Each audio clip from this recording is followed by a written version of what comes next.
And then, so I went and I got the notification, you can come and get, and I was holding out for AstraZeneca because it came from Oxford.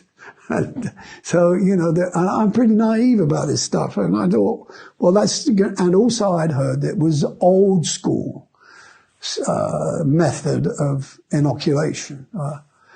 And I went and had the jab, and I got a little green, like a library card, and I thought, well, that's what I'm going to show the people when I get on the plane.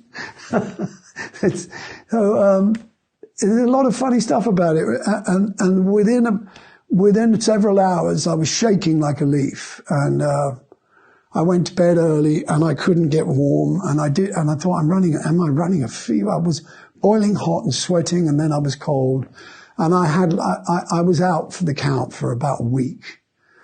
And I had been preparing for, a project where I was going to be playing acoustic guitar with a couple of musicians and we were going to film it. That week knocked me out and I had to start again from scratch and I was okay. But it didn't come off as well as I would like to. Because professionally, it was a huge setback. And it frightened the shit out of me because I didn't know how long it would last. And bit by bit, I realized that I probably shouldn't have had the first jab, but then I was offered the second. And I thought, well, what have I got? What's the point in, stopping now?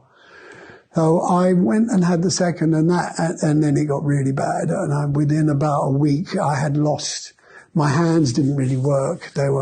I suffer from a condition already called peripheral neuropathy, which is nerve damage pain, really, which means that, I can get numb or pins and needles. When I had the second jab, and they do say that condition, by the way, is progressive and it's incurable. So I had expected it to be, it's manageable. I expected it to be something that would gradually grow worse as I got older, into my 80s or whatever. But always, I could get some ice pack or whatever, it would be fine. This ramped up from, on a scale of 10, say, from 3 to 8 or 9.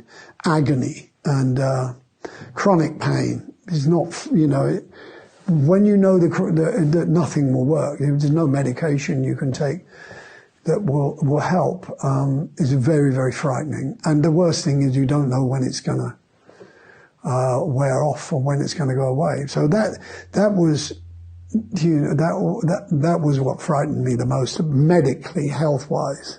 And it still does because, I have gigs to do, I have recording work to do, but I can't, to touch the guitar, to play the guitar is not fun. And it's something I do, then when I put it down, it's there until I go to bed, and I take sleeping pills because I can't sleep because of the pain, and it's not a good way to live. But and it's not all due to the vaccine, but the vaccine took my immune system and just shook it around again, and that's still going on. So, and then I read, a lot of the evidence that I had been reading about with people that were having adverse reaction. That was on the list, was